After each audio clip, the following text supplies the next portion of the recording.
Okay, good evening, good afternoon, everybody. It's so nice to see you. Please forgive the lovely lighting. I do this just to make myself extra flattering tonight. I am on the road in New York City tonight, but I'm thrilled to be joining you for our fourth Young People's Continental Congress program. We are so excited to have Dr. Justine Hill Edwards joining us this evening, and we'll hear a little bit more from her. But just a couple announcements. First off, Miss Hollyfield is fine. This is one of those times at History Day where we have two webinars scheduled simultaneously. So she is actually working with our Teaching African American History program, and I'm on Young People's Continental Congress duty. But you'll hear from her tomorrow. Don't worry about it. She's doing just fine. All right, couple things for you. First off, a couple housekeeping tips, just like before. The Q&A box is on. If you can't find it, look under more, because we're going to use that Q&A box for polls a little bit later on. Chat is disabled because, we work with students, and I'm a former teacher. I'm smarter than that. We're using Google Classroom. You know that Google Classroom is sending you an email right now telling you your webinar is late. Don't worry about it, Ms. Hollyfield will get it all cleared up in the morning. Remember, do the survey at the end for attendance credit. It's time number 4. Get how this works now. We have live captioning turned on. If this helps you, great. If it bothers you or distracts you, just hit the CC button on your menu panel and it'll turn it off for you. Note that it is AI generated. It's not perfect, but it's pretty darn good. We'll take the slides and the video, get them posted up to Google Classroom tomorrow morning, just like we do each month. And then Module 5, our last one, is going to launch on Friday, April 18th. Now, one of the things that I do want to do is put up 2 reminders from Ms. Hollyfield. First off, she wanted to remind everybody, Module 4 team assignments are due April 21st. Now, we did a little bit of an extended deadline on this one because we know that we've got different schools on spring break at different times.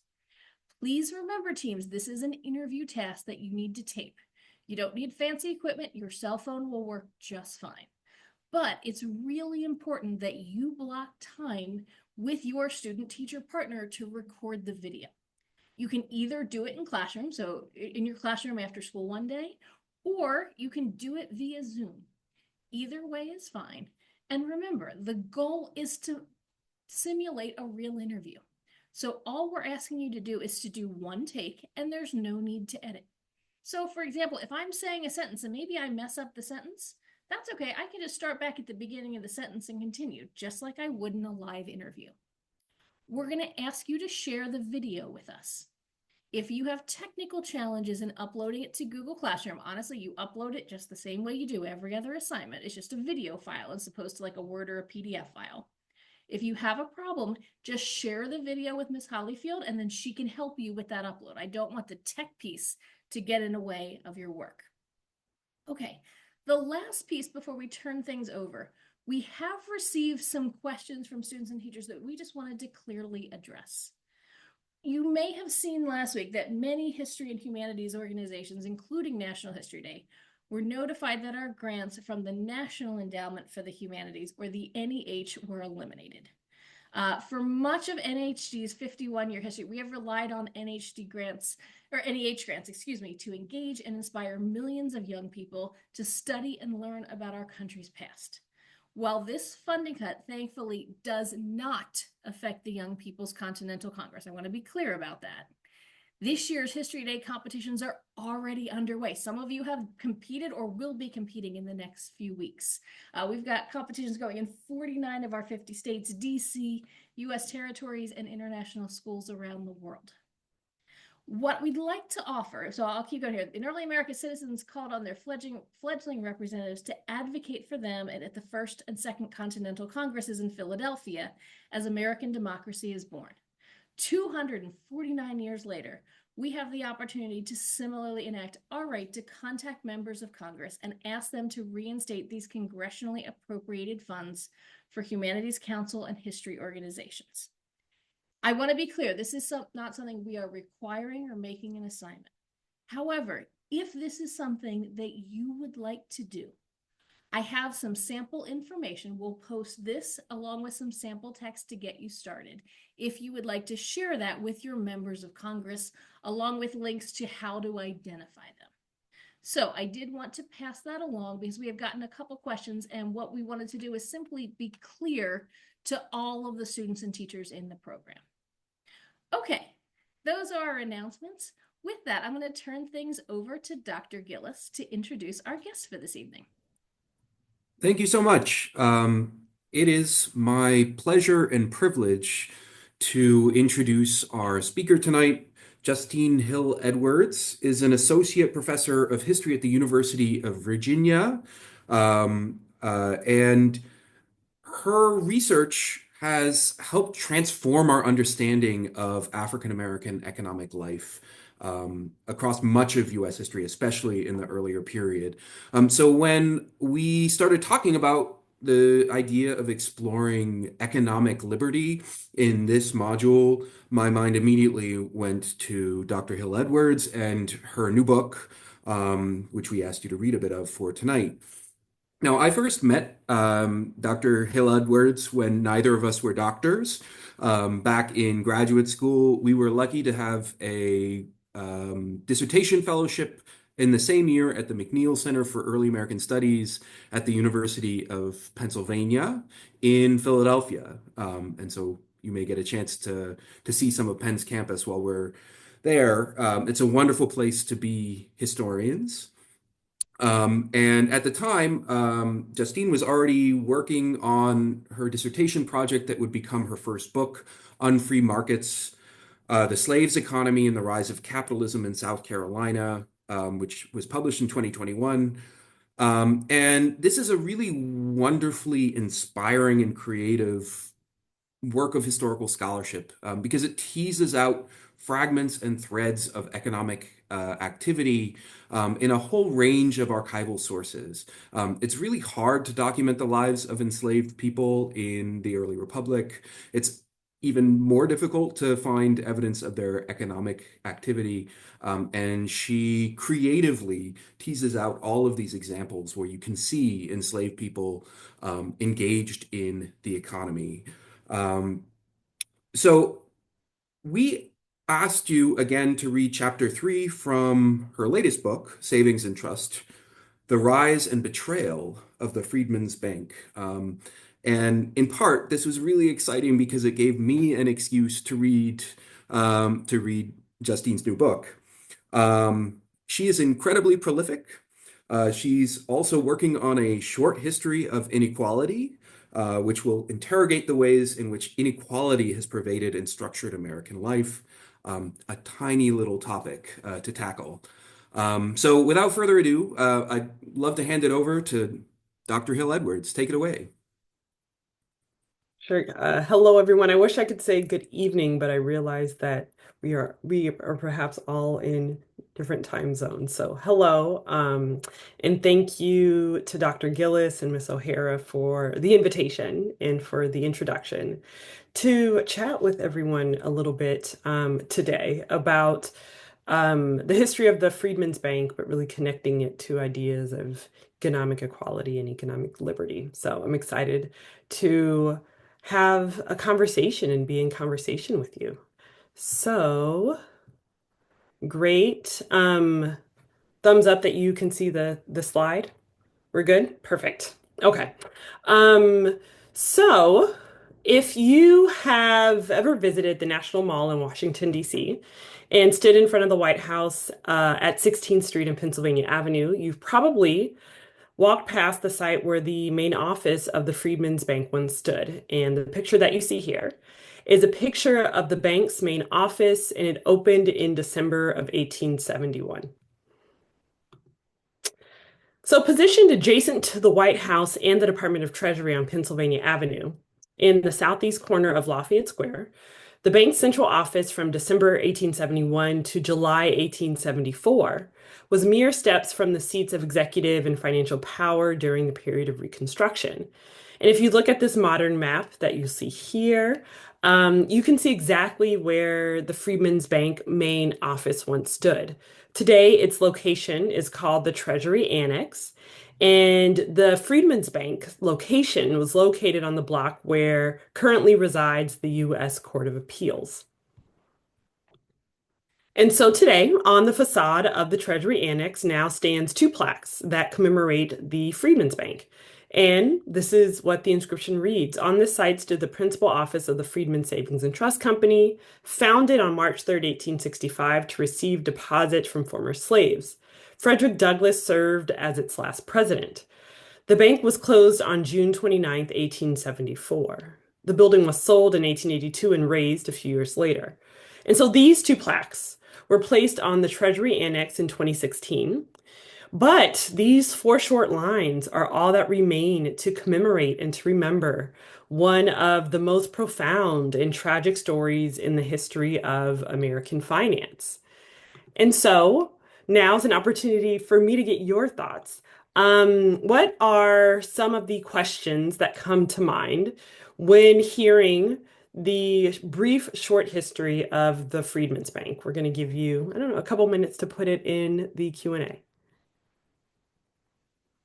I think historical markers are so interesting. We had an article in our theme book about 2 years ago, just looking at how to find topics by walking past one that might be in your neighborhood or in your community.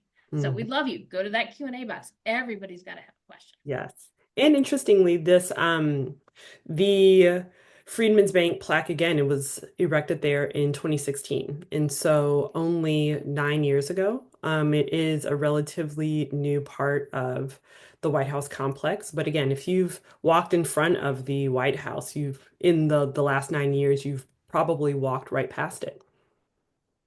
Right, we've got a lot of good questions coming in. Oh, good. Why was it so short-lived? Good. What role did Douglas play in the closure of the bank? Did they consider something grander or larger? I'm not sure if that refers to the plaque or the bank, but I think we can maybe come at it both ways. Great. Why did the bank close a few years after it opened? The question is, could you put it back on the screen? Can you put that back on the screen while Absolutely. who or what organization put the plaque there? So who made that decision? Mm-hmm. Let's see. How was the Freedmen's Bank established? Who wrote the caption? Mm. Let's see. What prompted the installation in 2016? Mm. How long or how much advocating did it take to get the plaque? Mm-hmm. Did we try to hide or ignore the history about the bank? Mm. Couple other similar questions about, why was it put up? What was going on around it? Sure. Here's one. Why did such a revolutionary establishment close so soon? And how else are we commemorating it today? Interesting. Those are all wonderful questions. Great questions. Thank you for those. All right. Good. Well, I am happy that you have those questions. And hopefully I was hoping you would ask, why did the Freedman Savings and Trust Company receive deposits from former slaves? What was the Freedman Savings and Trust Company? Why did it close after 9 years of operation? Why was this erected in 2016? And I will answer many of those questions this evening as we talk about the history of the Freedmen's Bank and putting the bank in its illustrious but ultimately fraught history within the context of broader conversations about Black economic empowerment, especially during this really important period in American history, and that's the period of Reconstruction. Okay, so I'm gonna hang on to your questions and try to weave them in the presentation. And if I don't get to them, I hope we have a fun Q&A so that I can make sure to answer them. So the story of the Freedmen's Bank is as spectacular and hopeful as it was devastating and violent. And it is worth saying, I call the Freedman Savings and Trust Company the Freedmen's Bank. To understand not only the challenges that African Americans faced during Reconstruction, we need to understand the history and the greater impact of the bank on the economic lives of African Americans, especially freed people after the slow end of slavery in the United States. And that's not all. I argue that to understand the longer history of racial and economic inequality in America today, we need to seriously contend with the history of the Freedmen's Bank during this incredibly important era in American history. And again, that's the period of Reconstruction.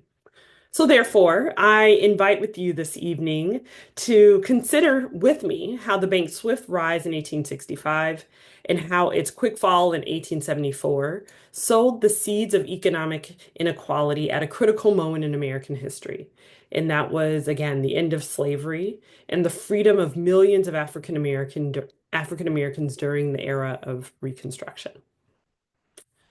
And so the bank was the brainchild of a white New Jersey minister and abolitionist, and his name was John Alvord.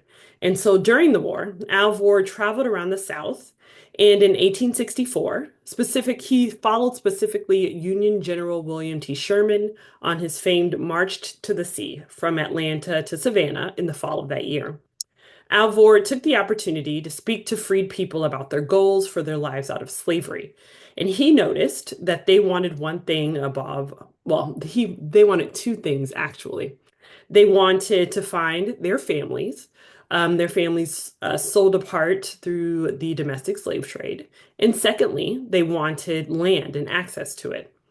So Alvord, in his private letters, revealed the extent to which Black soldiers and white soldiers as well needed access to a safe and stable financial institution. And so in late 1864, Alvord encountered a white soldier in Hilton Head, South Carolina, who showed him a trunk filled with $75,000 in Black soldiers' pay.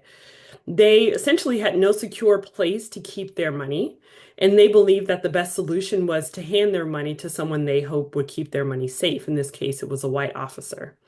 These observations inspired Alvord's next steps in establishing the Freedman Savings and Trust Company. And he wrote this: I came north full of the idea and called together gentlemen in New York who agreed to take hold of the enterprise. So, on January 27th, 1865, he gathered a group of prominent white bankers, businessmen, philanthropists, and politicians for a meeting to create a bank for the nation's freed people. It took less than 2 months, so it was quick, from that first meeting for Alvord's idea to move from congressional to presidential approval. And so what you see here is the Freedmen's Bank Act, and he signed it on March 3rd, 1865. It would be one of the last pieces of legislation that he signed on the last day of his first term as president. And so, with the stroke of his pen, Lincoln and his administration hoped to help formerly enslaved people assimilate into the broader body politic through establishing a savings bank for the nation's recently emancipated African Americans. And it is worth saying, the Freedmen's Bank was created as a simple savings bank. And if any of you have a savings bank, you kind of understand what this idea was. It was supposed to be an institution where depositors could open accounts, deposit money, and earn a small amount of interest on their deposits. It was not supposed to offer loans. It was not supposed to lend money. The bank's first trustees and supporters were again a who's who of white abolitionists, military men, and philanthropists. And so the first crop of bank trustees of the Freedmen's Bank were wealthy abolitionists and political firebrand named Gerrit Smith. These men signed their names to the bank's 50-person board of trustees, and they were co-signing and really underscoring the bank's mission to include the formerly enslaved and introduce them to ideas of what they call thrift, savings, and ultimately to the benefits of American-style capitalism. But what the bank's founders, and John Alvord in particular, didn't understand was that Black people had been cultivating knowledge of banking and finance for generations. And this is a nod to what Dr. Gillis mentioned was my first book on free markets, where I looked at the economic activities of the enslaved in South Carolina. And so in that book, I came to understand that enslaved people were developing a very clear understanding of what money meant, of what savings meant, of what finance could and could not do. And they ultimately associated these ideas with both the violence of slavery, but also potentially the promise of freedom. And so for Black soldiers, some had the opportunity to make the first step into banking as depositors with 3 military savings banks. They were all established in 1864 to serve the increasing numbers of Black men in the Union Army. And so during the war, Black men, through their enlistment with the Union Army, were for the first time receiving regular pay from the federal government for their military service. However, it became clear to not only the soldiers themselves, but to Union generals that Black soldiers needed a more streamlined way to handle their finances and their pay. And that's to say that they were making money, they were earning money, but they were having a hard time keeping their money safe. And the problem was not that they were squandering their earnings. Instead, they actually faced the opposite dilemma. Some soldiers had so much money that they were earning from their military service, and many of them wanted to actually send their money back to their families, especially their wives and their children. But again, they had no place to keep their money. Instead, Black soldiers, as Alvord revealed, were asking their white superiors to keep their money for them. And so it is true that the Freedmen's Bank was actually modeled after the military savings banks established in the summer and fall of 1864 for Black Union soldiers.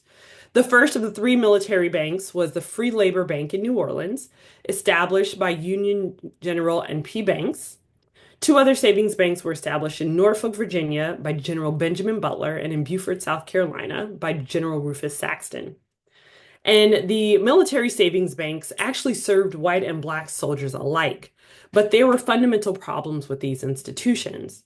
The most glaring of which was that they were under the jurisdiction of the Department of War. They were not under the regulatory infrastructure of the Department of Treasury. This meant that the military savings banks were not under the direct supervision of the newly created financial regulator, the Office of the Comptroller of the Currency, the OCC, which is still in existence today. And that was established in February of 1863. I feel like that might be like an A push question too. So keep that in mind. The Office of the Comptroller of the Currency was established during the war to help stabilize the American economy. So these financial institutions, the military savings banks, lacked the broad oversight that we might expect from a bank and actually from a banking regulator. And this trend of relaxed legislation and regulation would continue with the founding of the Freedmen's Bank in March of 1865. So, despite insufficient oversight from federal authorities, interest in these banks grew quickly among Black soldiers. For example, by December 1864, the military bank in Norfolk drew in deposits amounting to $65,000. And by the end of the war in 1865, both the New Orleans Bank and the Beaufort Bank had approximately $200,000 in deposits. And so you might be wondering what this translates to 2025 dollars. And that's not an exact equation, but if we look at the $200,000, for example, in terms of relative wealth, that would come out to be about $4.1 million today. So African Americans were clearly an untapped market for the American banking industry in the 19th century. And the bankers and philanthropists who founded and worked for the bank found new ways to take full advantage of this new market for new depositors. Let's see. There we go. And so after the bank received its congressional charter in March of 1865, it grew steadily. And between June 1865 and October 1866, there were about 19 branches. The first one established in Norfolk. The first branch was kind of rolled over from the military savings bank established there. And then we have Washington, D.C., Richmond, Virginia, Huntsville, Alabama, Mobile, Alabama, New Orleans, Baltimore, New York, and Beaufort. Interestingly enough, if you see here, the New Bern, North Carolina branch opened in January of 1866 had the highest proportion of Black women as depositors across all of the branches. About 1 in 3 depositors in the New Bern, North Carolina branch were Black women. And so there were 19 branches established by October of 1866. And this just reflects the interest of not only the bank's white administrators in wanting to kind of spread the bank and spread the bank's kind of footprint in communities with large populations of African Americans, but for African Americans to fully take advantage of this newly created bank for these savings accounts. And so this comes from one of the primary sources that I hope you read for this evening. And what you see here is a snapshot of the declarations of a group of African Americans that they made in early August 1865, so mere months after the end of the Civil War. The group gathered for the proceedings of the Convention of the Colored People of Virginia, and it was held in Alexandria, Virginia. And so this is a representative snapshot of the colored conventions. And colored conventions were political gatherings of African Americans who were both free and enslaved before the Civil War. The first one was held in 1830 in Ohio when a group of Black people organized to reject anti-Black violence and exclusionary laws that were recently ratified in Ohio, again, a free state. This was the first of many colored conventions held across the nation in the antebellum period, through the war, and even in the decades after the Civil War. The attendees talked about everything from political and legal rights to economic rights.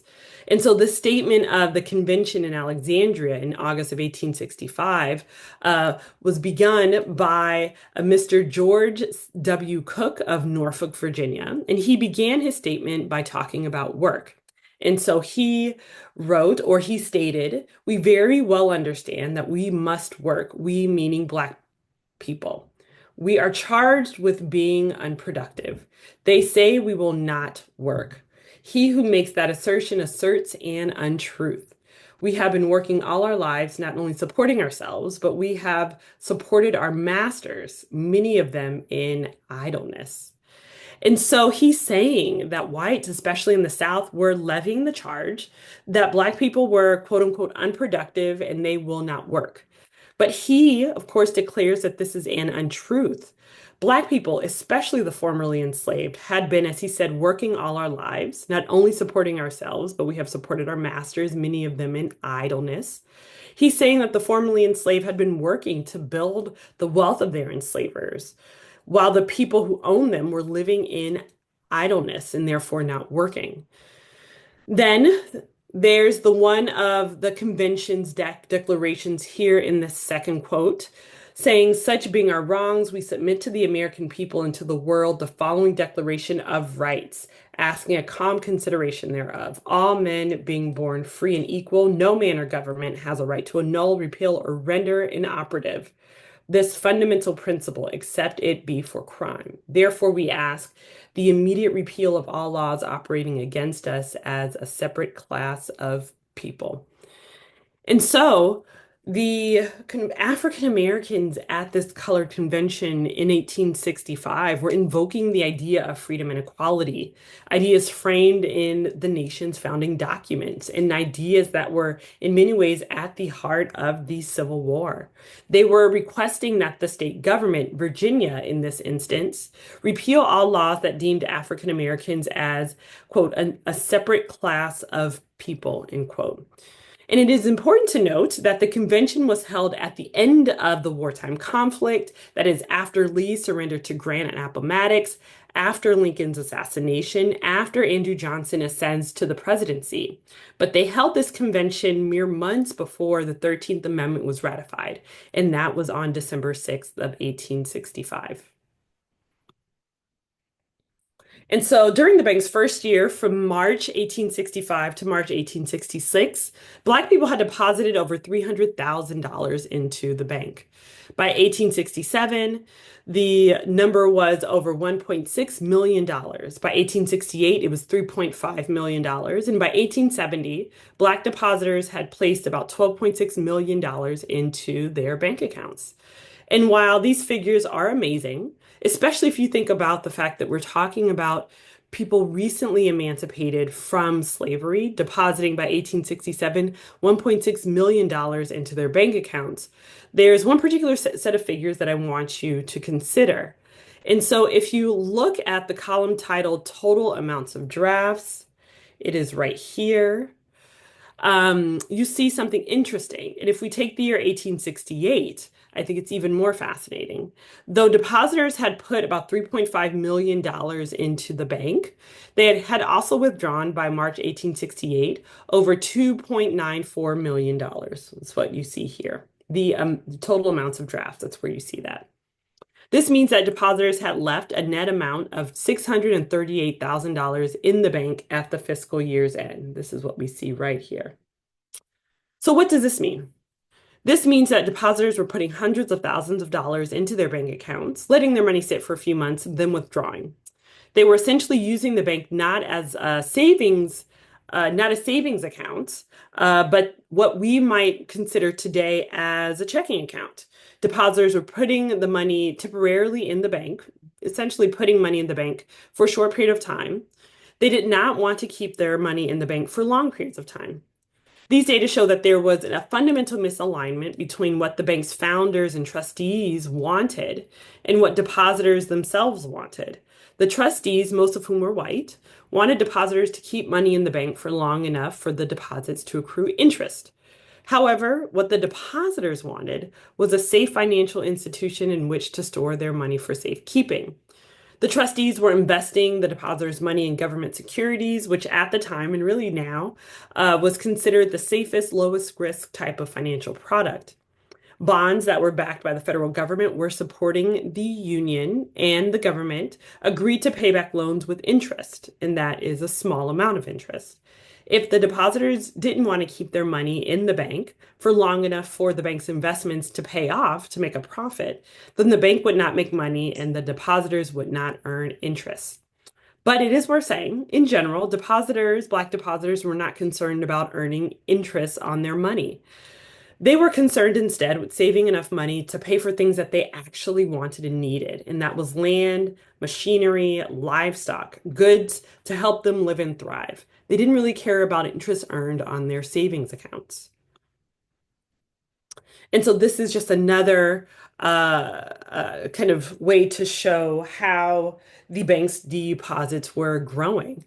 So by 1870, about 5 years into the bank's operation, African Americans put approximately $12.6 million into their bank accounts collectively over the past 5 years. That would be about $292 million today.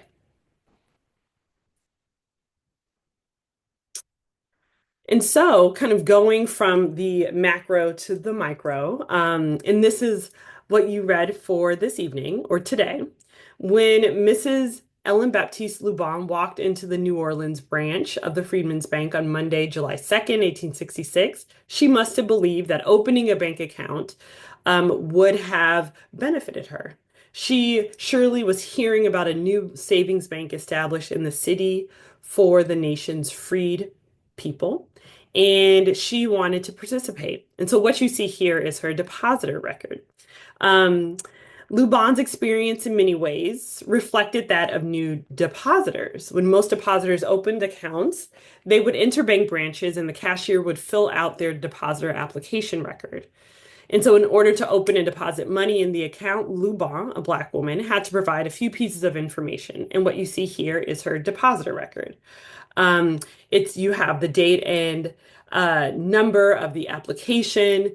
Interestingly, too, it says the name of the master and the name of the mistress. It says the plantation. They want to know physical details, height and complexion, who their father or mother was the person married, the name of children, the regiment or company, if the depositor had served in the Union Army, where the person was born, the person's residence, occupation, and their information. And actually, genealogists have tended to use these records as a way to kind of reconstruct Black families both before and after the war. And so they are a great resource if you're interested in doing genealogical research on this scale in this period. But we have a good amount of information here. We know that her name is Mrs. Ella Baptiste Lubon. She opened an account on July 2nd, 1866. Her account number was 14. Interestingly enough, the name of her master, we don't have it there. We also don't have the name of a mistress or a plantation. She instead marks free, which is interesting. We'll talk about that in a minute. We know that she's married. We know the name of her children, Marguerite and Mary, the place of her birth, New Orleans, her residence. She actually lived close to the French Quarter, and her occupation was as a laundress. And so I want to take this opportunity to get your thoughts.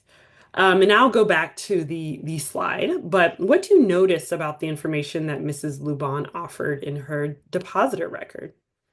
What do you know? And actually, you probably have this in the in the reading. And so if you want to refer to that, but I'll go back here. I'd love to hear what you notice here about this record. And I just realized, I hope everyone here can read cursive because I keep reading about how a new generation of historians may or may not know how to read cursive. And so this is an opportunity for us to learn how to read cursive. But as much information I can give you, we know her name. Again, we know the fact that she says here, she put here that she was free. What does that mean in this period? Again, we're talking about 1866, the year after the end of the Civil War, 1 year into Reconstruction. What does that mean? She was married. Um, that we have the name of her children. She has two daughters. We know that she's a laundress. What information might we have here? And I'm going to turn on my light here because it looks like it's getting a little dark outside so that everybody can see. No worries. I'll be honest with you, cursive is the key to history. It is. I think it's so important and it's so learnable. And any students want to spend some time with me this summer, I Yes. will help you with cursive. So, okay, let's see. A couple comments that have come in. Everybody go to that Q&A box. What's an interesting insight or even a question maybe that you have? Let's see. First comment, because she listed herself as free, that's kind of awesome. Mm-hmm. Sure. Yeah. Let's see.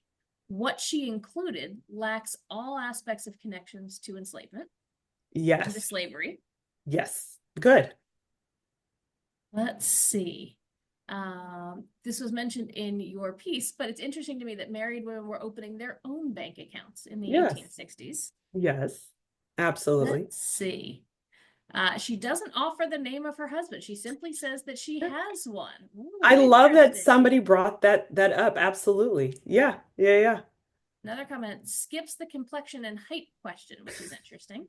Absolutely. Mm-hmm. I'm not going to say my real height either. Okay, that's a different question. Let's see here. Okay, deposit application number is 14. Mm-hmm. What would have been, how did she earn the money? Did she have another job or where did that money come from that she's depositing? Mm-hmm. Good question. Let's see. Oh, here's an interesting one. There's no signature. So who wrote this? Did she write it or did someone at the bank write it? Yes. So oftentimes we'll enter that very, very quickly. The bank's cashier or bank manager would be responsible for keeping track of this. And so it's not uncommon to see a batch of these depository records in the same handwriting, which meant, as you read, the cashier of the New Orleans branch, he was a mixed race Black man named C.S. Salvenet. And he was actually born free. And he was the first Black cashier of a Freedman's Bank branch. The vast majority of the cashiers of these branches were white. That slowly starts to change, but Salvenet is the first one, and so he would have written this. Right. Couple other things. What would have been written in the remarks section? Is there anything else maybe that she might have added again there, or that the cashier might have added, the manager might have added? So the remarks section is a gold mine for genealogists because this is often a place where specific depositors would have marked family trees. And so it might say, this is my daughter, or these are my grandchildren, these are my siblings and their families. And so genealogists love these documents because it provides a family tree for African Americans in this period of time. And so that would often go in that bottom section. Another comment. It's interesting that she said yes to father or mother or married. Is she saying yes to both or which one? I think she's saying yes to married and not acknowledging her parents. Interesting. For whatever reason. Mm-hmm. Let's see. One of the teachers mentioned that before she became a teacher, she worked at a bank and had passbook savings and was wondering if there might be connections to that practice. Oh, maybe. Yeah. Let's see here. A couple other points. Did she deposit cash or could you deposit something other than cash. Mm. And that's So kind of this was one of the first banks and this is getting into like the financial history of the US. And so the Freedmen's Bank was actually one of the first banks established under this kind of national banking law. Prior to 1863, with the ratification of the National Banking Act of 1863, which established the Office of the Comptroller of the Currency and a standard currency. Each individual bank was regulated by a state. New York actually had the strongest banking laws, and so it was seen as being as having the most stable of the currencies. But prior to 1863, there were thousands of different types of currencies across thousands of banks. And so I call it the kind of wild, wild west of American finance because you could take a paper note from Louisiana and try and use it in New York and not get the same value because that specific note was not recognized as having the same type of financial strength as another note. And so she would have been depositing greenbacks, which became established in the mid 1860s during the war to stabilize the national economy and to kind of bring all the banks under this one banking infrastructure to use the $1. okay. Here's another interesting question. We kind of have two variations of it. If this bank is designed for either people who had been enslaved or people who had been free, why are they asking questions about the name of a master or a mistress? Why did they need that information, or why did they want that information? That is a good question. And I think it was to simply track the identities um, of the account holder. And so again, we are talking about a period of time when identities were fungible, were flexible. And so kind of identifying yourself was incredibly important. And so this record was to so that depositors could prove who they were. And this becomes incredibly important, but both incredibly fraught once the bank fails in 1874 and depositors try to get their money back. They have a hard time identifying themselves if they didn't put enough information here. Okay, well, last is just an interesting comment. She clearly was a true pioneer and understood the assignment. Yeah, absolutely. Absolutely. Um, and so yeah, I mean, as you read in the chapter, Mrs. Lubin represents an important segment of bank depositors, and that was Black women. Black women were participating in this kind of new age of freedom by opening accounts on their own, and kind of attempting to transfer this kind of knowledge of banking and saving to their children, which is what they did. Um, and so and so again, this is she really does represent kind of imbibing the messages that the bank's administrators and trustees were attempting to spread about opening bank accounts and banking as a step towards financial freedom. Okay, let's see. And so I'm kind of thinking about Luba and her experience with the bank, her experiencing opening an account. I want to pivot to two of the other primary sources for today. One is from a woman named Nancy Johnson, and so she kind of mirrors Luban in attempting to make her way economically in this new period of freedom. Johnson was born in Georgia, and her husband, she told, was a good Union man, meaning he fought for the Union during the war and died during his fight for freedom. She then details how a white Union prisoner from the Confederacy escaped and sought shelter with her and her husband. And she and her family kept him safe and then actually helped him escape. She also provided shelter and food to Confederate soldiers. And she said that they did not own slaves and were opposed to the war, and that's why she and her family helped them. But after the war ended, she began appealing to Freedmen's Bureau agents, hoping that the property that belonged to her that was stolen during the war would be given back.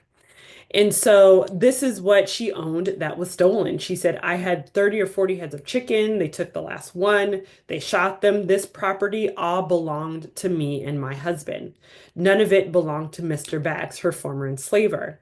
I swore to the men so, but they wouldn't believe I could have such things. My girl had a changeable silk dress, and they took them all. It didn't look like a Yankee person would be so mean. But they said if they didn't take them, the whites here would. And they did take some of my things from their camps after they left. And so she's talking about Union soldiers taking her property during the war. And she filed an official complaint to try to get her property back. And so this hopefully kind of tells us that African Americans were thinking critically and fundamentally about property ownership and kind of what that meant to them, both during slavery, but after slavery ended. And so continuing to the next primary source, you read a series of letters between African American woman named I'm a Ship, and she was writing to her two daughters, Letha and uh, Adeline. And they talked about their a desire for a property and for land. And so she wrote, if I keep my health, I think I can make some money to take care of myself in old age. It is out of my power to come and see you all. If I make a thing, I must take care of it to buy me a home, for that is what I want. I think if we all work and save our money, what we get, we will soon buy us a home. But if we don't save, we won't have any when we want to save it all. And so she's kind of talking and encouraging her daughters to save money to buy a home because she recognizes the importance of property ownership in making the transition to freedom and kind of the economic hope of this moment. And so this feeling of economic hope was supposed to be at the foundation of the Freedmen's Bank. And so despite the messaging about African Americans needing guidance to help support themselves through, again, the practice of saving and thrift, the bank's reach continued to expand. By 1872, there were 37 branches in 17 states. As far north as New York, as far south as Jacksonville and New Orleans, and as far west as Shreveport, Little Rock, and St. Louis.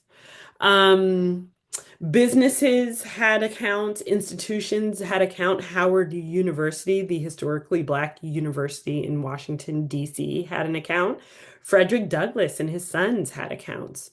And so in 1872, the bank grew to include over 70,000 depositors, with deposits amounting to over $57 million accumulated. That would be about $1.5 billion today, the vast majority of which, about 90% of which, was deposited by African Americans.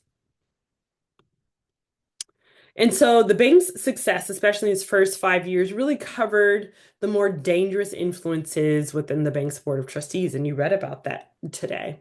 It began really in 1867. And so in 1867, only after 2 years of operation, after depositors opening putting millions of dollars into their accounts, the trustees agreed, at the behest of John Alvord, to move the bank's headquarters from New York to Washington, D.C. And in 1868, the trustees agreed to purchase this beautiful new building to house the bank's main office. By 1872, this is the building again that you see here. It was one of the most expensive buildings in the city. Frederick Douglass believed, and he wrote this, that it was the most costly and splendid buildings of the time, using black walnut and marble to put the bank's financial success on public display.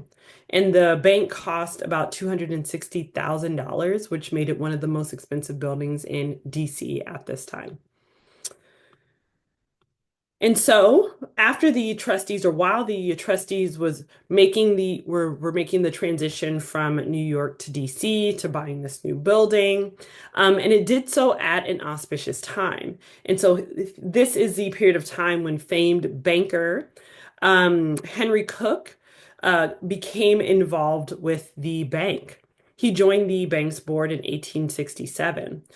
Cook at this time was the president of First National Bank of Washington, D.C. It was the D.C. branch of J. Cook and Company, the nation's first investment bank. And he and his brother, banker Jay Cook, spent these Civil War years really cultivating political connections to members of the Lincoln administration. They were close personal friends with Lincoln and close personal friends with Salmon P. Chase, who would go on to become the Chief Justice of the Supreme Court. So they were very well connected. He was very well connected. And so it was also at this time when the bank's trustees broke their fundamental promise to African Americans, and they did so in 1867. They began lending money to themselves and their business partners. And again, this was only 2 years after the bank opened for operation. And it happened on April 19th, 1867, when the bank's new actuary, a man named D.L. Eaton, received a loan for $1,000. And so again, the bank was established as a simple savings bank. It was not supposed to make loans, but here, only 2 years into operation, we have the bank's actuary, the person responsible for evaluating the riskiness of the bank's investments, taking the first illegal loan. He paid back the loan a few months later, but his loan was the first of hundreds of thousands of dollars, soon to be millions of dollars, that flooded out of the bank. Once the bank received an amendment to its charter, Henry Cook lobbied his friends in Congress to ask them to allow the bank not to operate as a savings bank, but to operate as a commercial bank, therefore to make loans. They began making loans when they received that charter in 1870. They began making legal loans.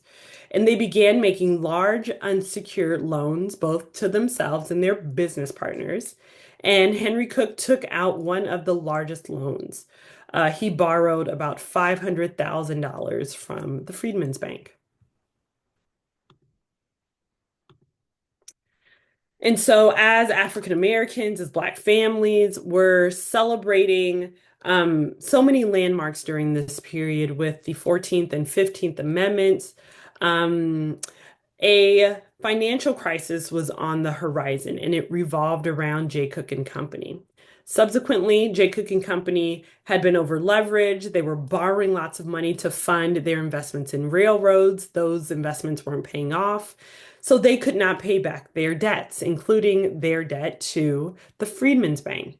They began to prepare for bankruptcy, which happened on September 10th of 1873. Jay Cook and Company failed, and the failure of Jay Cook and Company sparked the Panic of 1873, a transatlantic financial crash that totally tanked the American economy.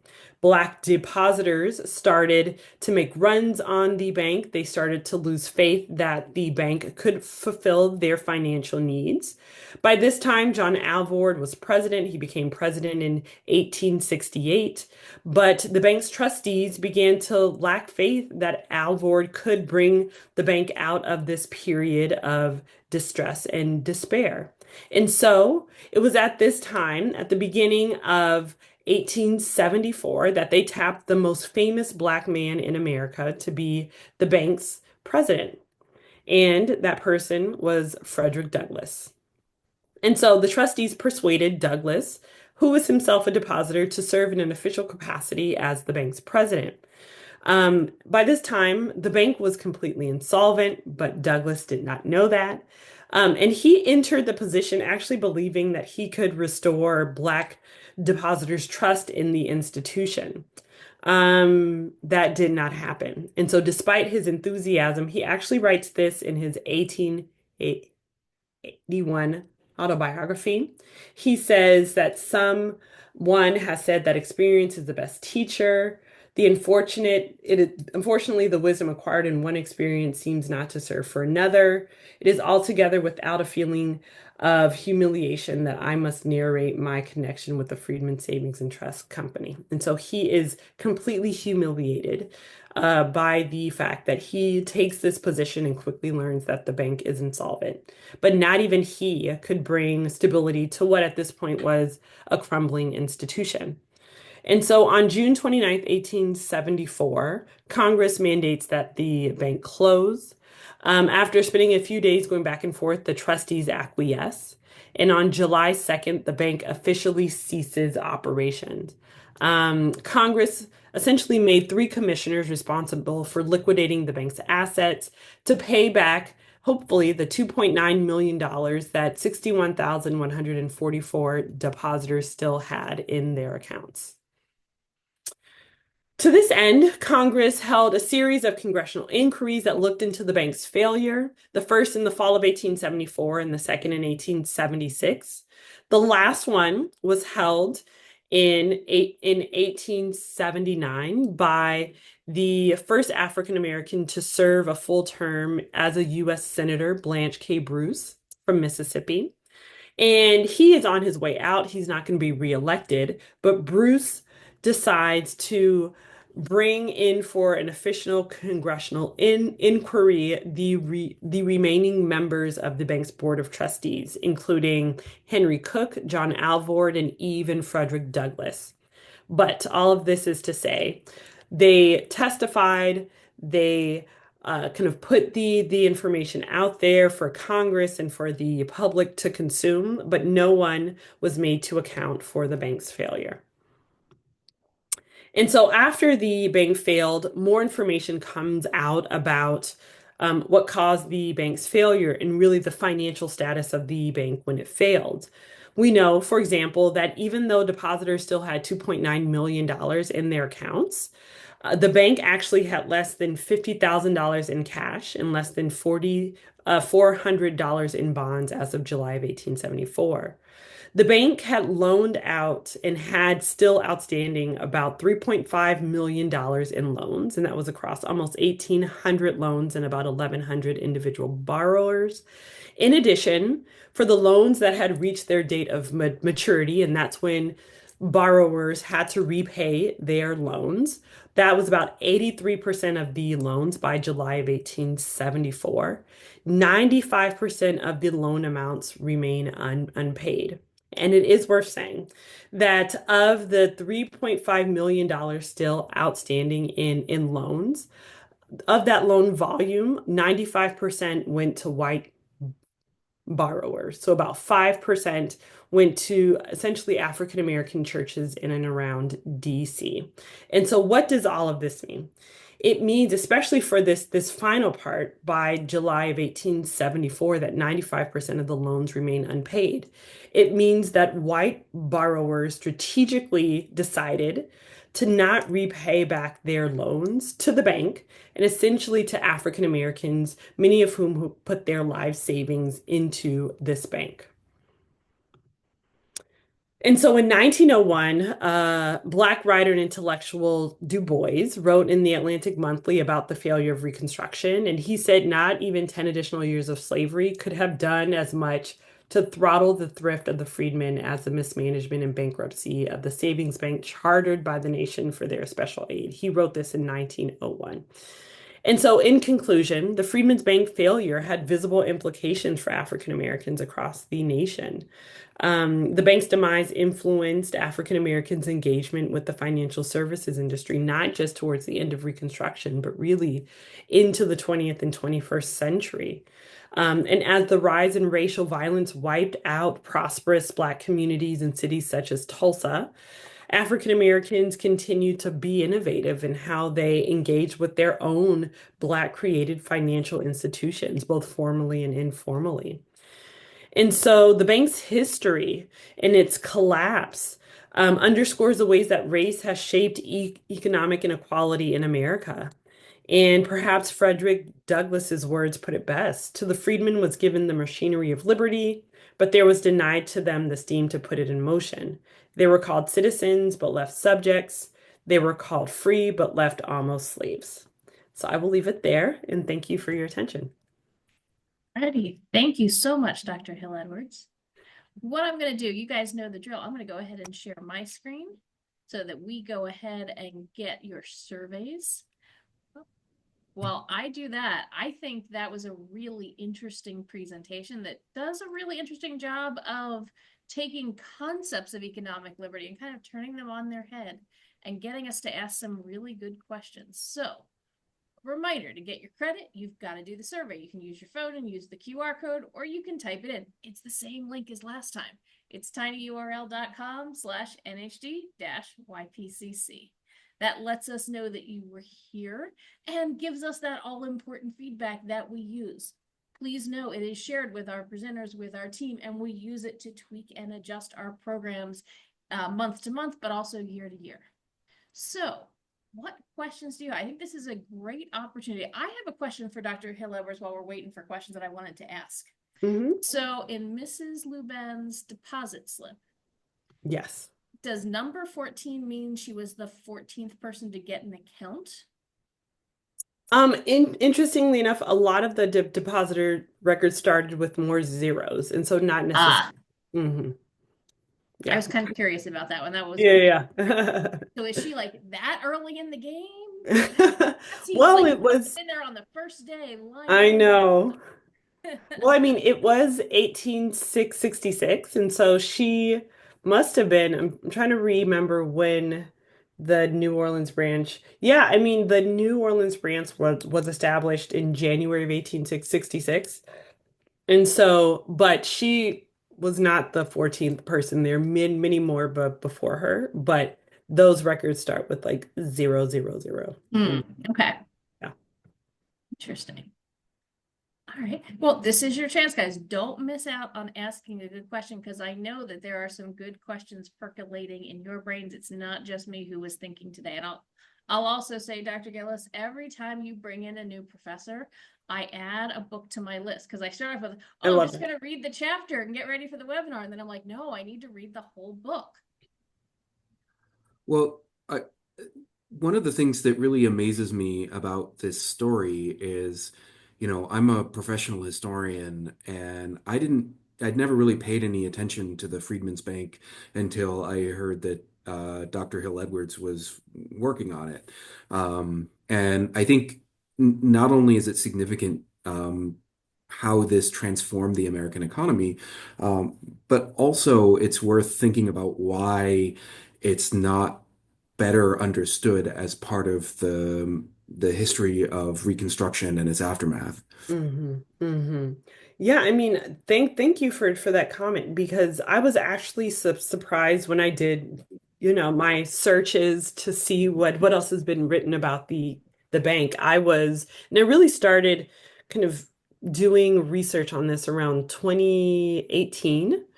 And so I was surprised that there were only at that time two other books written about the bank, like full-length manuscripts. One was published in the 1920s, and one was published in 1976. And so this is the first book since then. And there have been individual chapters in books, but my book is really the most up to date and really only the third, no, fourth now. There was another book published last year um, about the bank on this scale. And so it surprised me too that it was so understudied. Well, and I think too that the time period of Reconstruction is an area that's getting a lot of attention, not just in historical circles, but we're starting to see History Day students pick up on some of these ideas. And I'm willing to That's bet great. you might have inspired a History Day project tonight. I hope so. All right, well, we do have some questions here. All right, let's start off with this question. The bank wasn't founded by the same demographic it served, right? One group founded a different group was the customer, the client of the bank. How much of a role did this misalignment play into the bank's failure? Sure. And I see that's from Genevieve. Thank you for the question. Yeah, I mean, you are exactly right. The bank was not founded by African Americans. It was essentially founded by white philanthropists. And the bank was established during a period of time in the 19th century when the kind of savings bank revolution was happening. And it really started in the early national period in places like Philadelphia and New York and Boston. And this idea was for philanthropists or the wealthy to create these savings banks to help encourage the poor to save money. And there were various reasons why. This idea that that there should not be as much public support for the poor. And so creating savings banks to encourage them to save was part and parcel of that mission. And so in many ways, the Freedmen's Bank kind of came out of that project. And even though there were abolitionists on the bank's board of trustees, one of the major ideas that the trustees discussed and the reason why the Freedmen's Bank and the Freedmen's Bureau were not the same institution, but were kind of working in parallel, was because there was this idea, especially among whites in the North, that they did not want African Americans to be, one, in poverty, but two, not to rely on the federal government for aid and support. And so the Freedmen's Bank was kind of created out of this idea. And so even though um, from kind of a public facing perspective, it had these benevolent foundations. I think that there were kind of more pernicious influences within the bank's management. And yes, that played into the misalignment, right? The bank's trustees and administrators wanted African Americans and Black depositors in general to put their money in their savings accounts and keep their money there. That's what they wanted. But African Americans were thinking about kind of wealth and money in a very different way. They wanted a safe place to store their money, a safe financial institution to put their money. But what they really wanted was land because they saw land as being kind of tangible wealth, right? Having money reflected in a bank book or in a savings account really was not wealth to them. Land was wealth, machinery was wealth, the ability to move closer to family and community, that was kind of that was really important. But land primarily was wealth to African Americans, especially the formerly enslaved. And so that played into that misalignment as well. Okay, here's another question. So banking works very differently after the Great Depression than it does beforehand. Yeah. One of the things that comes out during the Great Depression is the FDIC, the Federal Yes. Deposit Insurance Company. And so Yep. the question is, since the FDIC has not been established yet, No. was there any form of insurance or assurance that the US government offered depositors saying, hey, you put your money in? Was there any kind of protection? Or did you just have to kind of trust in the bank that your money would be safe and would be there when you came back for it? Yes. I mean, exactly. So there was no FDIC established in 1933. There was no Fed, right? Mhm. Um, the first financial regulator was still in its infancy. And this, again, is a period of time when the US was in massive debt because of the war. And so the comptroller was more concerned with that, less concerned about regulating banks like the Freedmen's Bank. And that played into, it's one of the reasons why the bank failed was because there was not broad regulation. And this kind of goes to the quickness with which the Freedmen's Bank Act was signed and the bank was established. I talk about this in chapters 1, I believe, of the book, or 2. You write a book and forget where it's at. I think it's in chapter 1. But the bank's creation goes fairly quickly, such that members of Congress are not doing as much due diligence as they should have been. And so Congress was actually formally responsible for regulating the bank. It did not do that. The comptroller finally does a bank examination in 1873, but by that point, the bank was insolvent. The OCC does another more robust examination in February of 1874 and finds that the bank is completely upside down. Depositors don't have access to money. They have to wait sometimes 60 or 90 days to withdraw money.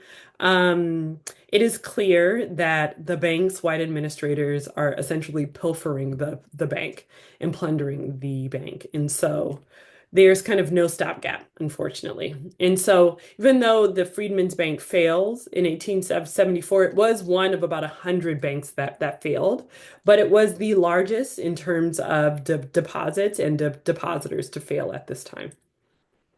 Thank you. All right, I've got two more good questions in the queue. If there's anything else you want to ask, drop it into Q&A now. All right, question from Dominic here. To go back to the plaque that you shared in the beginning, why do you think the plaque refers to Douglas as the last president rather than the success the bank had achieved in the beginning? Wonderful question. Thank you for that, Dominic. So I think that this is highly political, and this goes to one of the first questions that we started with about why it was erected in 2016. Um, I think this had to do um, with a certain kind of faction of political actors now who I think really wanted to recognize the bank publicly because of the contributions of African Americans. But of course, this was vetted. And I think labeling this as kind of Frederick Douglass's kind of last hurrah with the bank, I think was kind of perhaps a more politically astute choice than actually recognizing the bank because Douglas was such a recognizable figure. It is such a big deal, actually, that he accepts a position as president. And again, this plaque, there's a lot that I have qualms with. But I think this probably lifts out some more palatable aspects of the bank's history without getting into, well, why did the bank lose about $57 million of African Americans' money, right? They're not as concerned with that. So I think it's highly political. All right, last question. Was there any kind of effort to return some or all of this money to the depositors? Did anybody try to make right for these people, or did they just lose whatever they had in those accounts? hmm So after the bank failed, there were again three commissioners who were placed in these positions by Congress and by the remaining trustees. And they were made responsible for liquidating the bank's assets. And so all of the buildings that they purchased to house branches and any money that they could get for like bonds that they had or collateral that they had. And so there were 5 rounds of disbursement between 1875 and 1883. If depositors could prove by a certain date of these years their identities and could prove that they actually had accounts and so had their bank books, they could get between 20% of what they had in their accounts at the highest. The lowest amount was dispersed in 1883, and that was about 5%. And so, in total, about 44% of the money that they had in accounts was dispersed. But it also means that a majority of that money was not. And so, that was for a whole host of reasons. The commissioners had to place ads in newspapers and not always black newspapers. Depositors had to have had, again, intact bank books and prove their identities, and sometimes the commissioners did not accept them. And so depositors had to go over additional hurdles to even prove who they were, which there are thousands of letters in the National Archives in College Park of African Americans, again, appealing to members of Congress, to comptrollers, to attorneys generals trying to get money. But that last disbursement was really the final nail in the coffin, so to speak. Excellent. Well, thank you so much, Dr. Hill Edwards. This was a really interesting take, and I know you've gotten our audience interested. Our teachers and students are really following Thank on. you. I think this is going to lead us really nicely into what's going to come in Module 5. And we're just setting up, we're 2 more steps away from getting you to Philadelphia this summer. All right, for our students and teachers, just a reminder, you know the drill. Don't make Miss Hollyfield chase you. to get your survey in, because you know you did it and you know you have some ideas and we'd love to hear them. So take a quick snap of the QR code. Miss Hollyfield will go in tomorrow and give credit to everybody who was there tonight, and we'll get the videos and all that good stuff posted. But thank you so much, Dr. Hill Edwards, for joining us this evening, for getting us thinking in some unique ways. Thank you, Dr. Gillis, and apologize for the terrible kind of 1950s police lighting that I have going on. But we are thrilled to have everybody here. Thank you for your time, and we're one step closer to seeing you in Philadelphia. Thank you, everyone.